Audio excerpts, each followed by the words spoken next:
Bom dia, ouvintes da Rádio Teoflotone, bem-vindos a mais um programa Manual de Vida. E hoje nós vamos falar sobre a teoria do desenvolvimento psicossocial de Erik Erikson. Erik Erikson prediz que o crescimento psicológico ocorre através de estágios e fases.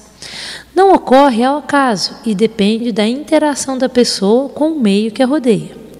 Cada estágio é atravessado por uma crise psicossocial entre uma vertente positiva e uma vertente negativa. As duas vertentes são necessárias, mas é essencial que se sobreponha a positiva. A forma como cada crise é ultrapassada ao longo de todos os estágios irá influenciar a capacidade para se resolverem conflitos inerentes à vida. Esta teoria concebe o desenvolvimento do ser humano em 8 estágios, um dos quais se situa no período da adolescência. Bom, gente, então vamos agora falar aí sobre os estágios de desenvolvimento segundo o Erik Erikson. O primeiro estágio é da confiança versus desconfiança. Ocorre aproximadamente durante o primeiro ano de vida, que é do 0 aos 18 meses. Aqui, a criança adquire ou não uma segurança e confiança em relação a si próprio e em relação ao mundo que a rodeia, através da relação que tem com a mãe. Se a mãe não lhe der amor e não responde às suas necessidades, a criança pode desenvolver medos, receios, sentimentos de desconfiança que poderão vir a refletir-se nas relações futuras. Se a relação é de segurança e a criança recebe amor e as suas necessidades são satisfeitas, a criança vai ter melhor capacidade de adaptação às situações futuras, às pessoas e aos papéis socialmente requeridos, ganhando assim confiança. A virtude social desenvolvida nesse estágio, quando ele é resolvido de forma positiva, é a esperança. Bom, gente, vamos então ao segundo estágio, que é a autonomia versus dúvida e vergonha, que ocorre aproximadamente entre os 18 meses e os 3 anos de idade. É caracterizado por uma contradição entre a própria vontade, que são os impulsos, e as normas e regras sociais que a criança tem que começar a integrar. É a altura de explorar o mundo e o seu corpo, e o meio deve estimular a criança a fazer as coisas de forma autônoma, não sendo alvo de extrema rigidez, que deixará a criança com sentimentos de vergonha. A atitude dos pais aqui é importante. Eles devem dosar de forma equilibrada a assistência às crianças, o que vai contribuir para elas terem força de vontade de fazer o melhor. De fato, afirmar uma vontade é um passo importante na construção de uma identidade. E isso vai manifestar-se nas birras, nos porquês, no querer fazer as coisas sozinho. Bom, gente, a virtude social desenvolvida aqui é o desejo. Bom, gente, vamos então agora ao terceiro estágio, que é a iniciativa versus culpa, que acontece aproximadamente entre os 3 e os 6 anos de idade. É o prolongamento da fase anterior, mas de forma mais amadurecida. A criança já deve ter capacidade de distinguir entre o que pode fazer e o que não pode fazer. Este estágio marca a possibilidade de tomar iniciativas, sem que se adquire o sentimento de culpa. A criança experimenta diferentes papéis nas brincadeiras em grupo, imita os adultos, tem consciência de ser outro, que não os outros, de individualidade. Aqui deve-se estimular a criança no sentido de que pode ser aquilo que imagina ser, sem sentir culpa. Então, aceitar numa boa aí as brincadeiras, as fantasias comuns a esse estágio. Neste estágio, a criança tem uma preocupação com a aceitabilidade dos seus comportamentos. Desenvolve capacidades motoras, de linguagem, pensamento, imaginação e curiosidade. A questão-chave, a pergunta a ser respondida nesse estágio é: serei bom ou mal? A virtude desenvolvida nesse estágio, quando ele desenvolve de forma positiva, é o propósito. O quarto estágio, que é a indústria, produtividade versus inferioridade, decorre na idade escolar antes da adolescência, que é dos 6 aos 12 anos. A criança percebe-se como uma pessoa trabalhadora, capaz de produzir, sente-se competente. Neste estágio, a resolução positiva dos anteriores tem especial relevância. Sem confiança, autonomia e iniciativa, a criança não poderá afirmar-se nem sentir-se capaz. O sentimento de inferioridade pode levar a bloqueios cognitivos, descrença quanto às suas capacidades e atitudes regressivas. A criança deverá conseguir sentir-se integrada na escola, uma vez que este é o momento de novos relacionamentos interpessoais importantes. A questão-chave aqui a ser respondida é a seguinte: serei competente ou incompetente? E a virtude social aqui desenvolvida é a competência, quando esse estágio se desenvolve de forma positiva. O quinto estágio, gente, é a identidade versus confusão de papéis.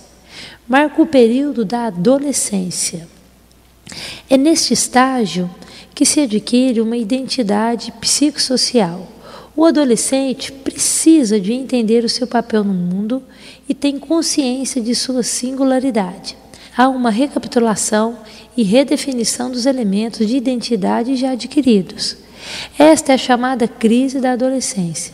Fatores que contribuem para a confusão da identidade são perda de laços familiares e falta de apoio no crescimento, expectativas parentais e sociais divergentes do grupo de pares, dificuldades em lidar com a mudança, falta de laços sociais exteriores à família que permitem o reconhecimento de outras perspectivas e o insucesso no processo de separação emocional entre a criança e as figuras de ligação. Neste estágio, a questão-chave a ser respondida é: quem sou eu? E a virtude social aqui desenvolvida é a fidelidade. Bom, gente, quero falar aqui alguns pontos sobre a adolescência segundo Erik Erikson. Na adolescência, os outros têm um importante papel na definição da identidade. O jovem vê refletido no seu grupo de amigos parte de sua identidade e preocupa-se muito com a opinião dos mesmos. Por vezes, procura amigos com maneiras de estar divergentes daquela em que cresceu, de forma a poder pôr em causa os valores dos pais, testando possibilidades para construir a sua própria maneira. O grupo permite um jogo de identificações e a partilha de segredos e experiências essenciais para o desenvolvimento da personalidade. Segundo Erikson, o adolescente que adquire a sua identidade é aquele que se torna fiel a uma coerente interação com a sociedade, a uma ideologia ou profissão, que é também uma tarefa desse estágio. A fidelidade permite ao indivíduo a devoção a uma causa, que é um compromisso com certos valores. Também permite confiar em si próprio e nas outras pessoas como tal. A interação social aqui é fundamental. A formação de identidade envolve a criação de um sentido de unicidade. A unidade da personalidade é sentida por si e reconhecida pelos outros, como tendo uma certa consistência ao longo do tempo. Bom, gente, vamos então aí ao sexto estágio, que é a intimidade versus o isolamento. Ocorre entre os 20 e os 35 anos, aproximadamente. A tarefa essencial deste estágio é o estabelecimento de relações íntimas, amorosas e de amizade duráveis com outras pessoas. A vertente negativa é o isolamento, pela parte dos que não conseguem estabelecer compromissos nem troca de afetos com intimidade. Questão-chave deste estágio: deverei partilhar a minha vida ou viverei sozinho? A virtude social aqui desenvolvida, gente, é o amor. E o sétimo estágio, que é generatividade versus estagnação, vai aproximadamente dos 35 aos 60 anos de idade. É caracterizado pela necessidade em orientar a geração seguinte, em investir na sociedade em que se está inserido. É uma fase de afirmação pessoal no mundo do trabalho e da família. Há a possibilidade do sujeito ser criativo e produtivo em várias áreas. Existe a preocupação com as gerações vindouras, produção de ideais, obras de arte, participação política e cultural, educação e criação dos filhos. A vertente negativa leva o indivíduo à estagnação nos compromissos sociais, a falta de relações exteriores, a preocupação exclusiva apenas com seu próprio bem-estar, a posse de bens materiais e o egoísmo. A virtude social desenvolvida aqui nesse estágio, quando ele é resolvido de forma positiva, é o cuidado do outro. E o 8º estágio, que é integridade versus desespero, ocorre a partir dos 60 anos e vai depender aí de como foram resolvidas as crises anteriores. É favorável uma integração e compreensão do passado vivido. É a hora do balanço, da avaliação do que se fez na vida e, sobretudo, do que se fez da vida. Quando se renega a vida, se sente fracassado pela falta de poderes físicos, sociais e cognitivos, este estágio é mal ultrapassado. A integridade é o balanço positivo do seu percurso vital, mesmo que nem todos os sonhos e desejos se tenham realizado, e essa satisfação prepara para aceitar a idade e as suas consequências. E o desespero é quando o sentimento nutrido por aqueles que considerem a sua vida mal sucedida, pouco produtiva e realizadora, que lamentam as oportunidades perdidas e sentem ser já demasiado tarde para se reconciliarem consigo mesmo e corrigir os erros anteriores. Neste estágio, gente, a questão-chave a ser respondida é a seguinte: valeu a pena ter vivido?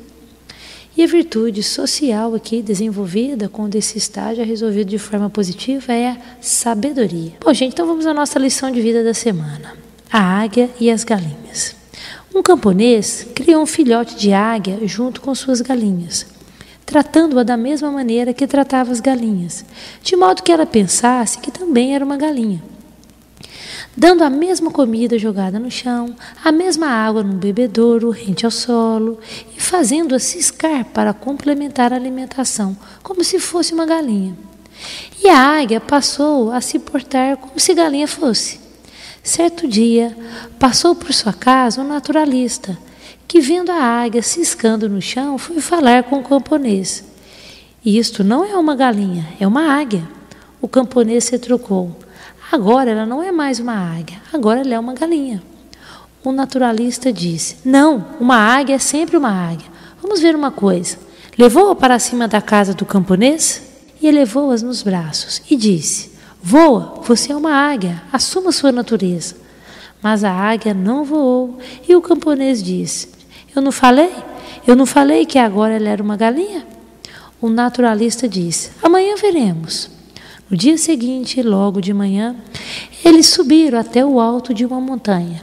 O naturalista levantou a águia e disse: águia, veja esse horizonte, veja o sol lá em cima e os campos verdes lá embaixo. Veja, todas essas nuvens podem ser sua. Desperte para a sua natureza e voe como uma águia que és. A águia começou a ver tudo aquilo e foi ficando maravilhada com a beleza das coisas que nunca tinha visto. Ficou um pouco confusa no início, sem entender o porquê tinha ficado tanto tempo alienada. Então ela sentiu seu sangue de águia correr nas veias e devagar foi abrindo suas asas e partiu num voo lindo até que desapareceu no horizonte azul. Bom, gente, eu vou ficando por aqui. Um bom dia a todos. Bom, gente, o meu livro, Valores Humanos, a Revolução Necessária, um manual de vida, né, ele está esgotado em todas as livrarias da internet, porém ele está disponibilizado aí, você pode entrar no site do projeto e baixar gratuitamente o livro pelo site www.projetovaloreshumanos.com.br. Bom, gente, lembrando também que os nossos programas estão disponíveis através desse site.